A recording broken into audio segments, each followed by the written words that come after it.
I started collecting silver in 1964 when I noticed that my silver coins had copper in them. And I went, what the hell? Why do they have copper in silver? So that's when I started collecting these silver coins, dimes, quarters, and half dollars.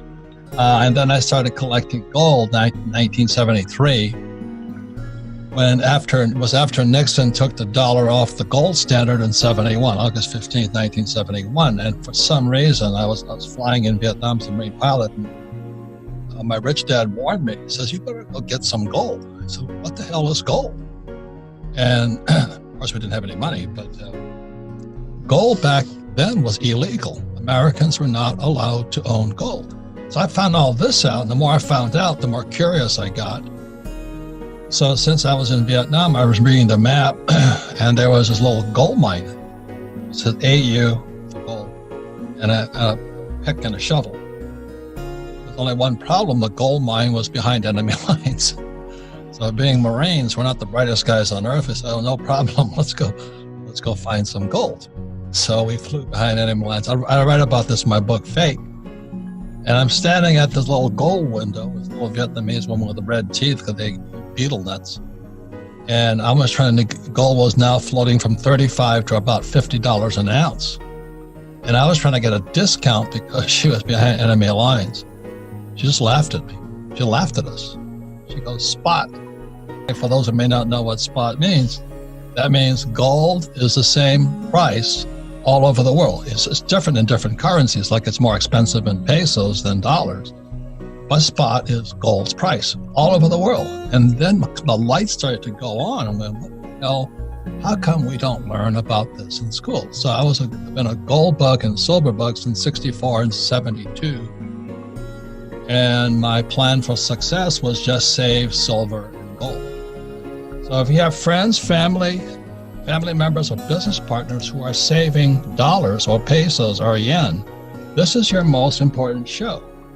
Because what happened in 1971, President Nixon took the dollar off the gold standard, which turned the US dollar into debt.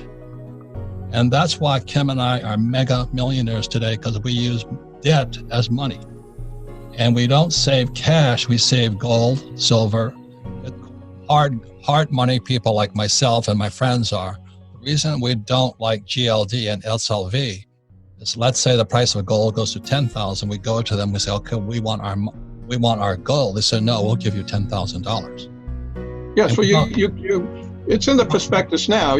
Ordinary investors can't convert from GLD or SLV. That's correct. And so those guys like us who are hard currency people that don't like, that's why when you go to a coin store to buy gold and silver, they'll never recommend silver or gold ETFs. But you go to a stockbroker, they'll say buy gold and silver ETFs because they're paper. But one of the reasons I hesitate when, Records calls for $15,000 gold, that means everything else is in big trouble. So isn't that what it means? It's almost like a doomsday thing that would happen. So the reason what Chris Powell was saying is so important is if they and I think they have to keep printing money.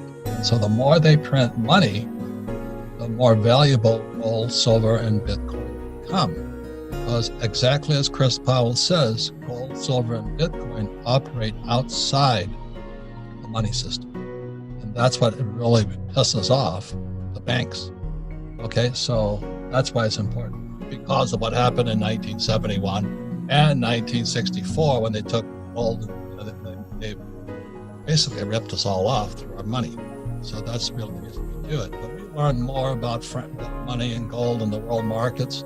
And I was still bugging Frank. I said, Frank, I want to learn how to take a company public through an IPO. So I kept bugging him. He wouldn't talk to me. And so finally he let me into his office one day up in North Phoenix. And he finally looked at me and says, you really want to learn, don't you? You're not here to ask for money, right? You're not here to ask for a job, are you? I said, no. You really want to learn how to take a company public, don't you? I said, yes. He says, be on a plane Saturday night. And it changed our lives. I was up at 17,000 feet and 13,000. There's no oxygen up there, by the way, sports fans. And I was stumbling along out there looking at gold mines and graves, all this stuff. Shining Path was up there. Shining Path was a terrorist. and our lives are in danger all the time. I come all the way back to Phoenix. So Frank says, "What'd you find out?" I said, "Frank, there's no gold up there." He says, "I could have told you that." He says, "I just wanted to know how bad you wanted it." And I think really that's the lesson in life, is how bad do you want to learn? Yep. That is, because we have so many people that come to us and say, "Oh, what's the secret answer? What's the answer? How do I get rich? What's the secret pill? What's the secret recipe?" And there's no secret recipe. You just have to want it bad enough, because what it takes to become financially free is a lot of time, a lot of effort, a lot of education, a lot of mistakes. But what happened is always the ripple effect was that I understood how valuable gold was, because you can't find the damn stuff. It's what they say. Gold may be God's money, but the devil distributed it. And the devil distributed that stuff in the worst places on planet Earth.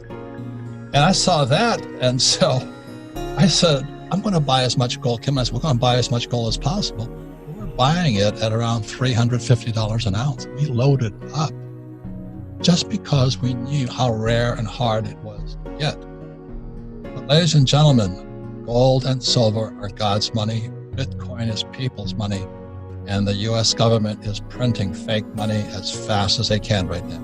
And then I was yelling at him about, you sound like I went to a gold conference. When you go to a gold conference, like Brian Lundeen, who was Jim Blanchard's partner, made gold legal, helped make gold legal. He puts on the New Orleans Investment Conference. If you really want to find out what guys like that are saying, just sit there for 3 days, listen to these guys prattle on about gold. You don't need sleeping pills. You'll be sound asleep. Well, what's interesting about these conferences are the people you meet. Like I met Tucker Carlson there. I go to all the booths. I get to talk to all the other gold miners who are selling holes in the ground with the hopes and dreams of starting to get rich. But it's just, life is this daring adventure. And that's why I love gold.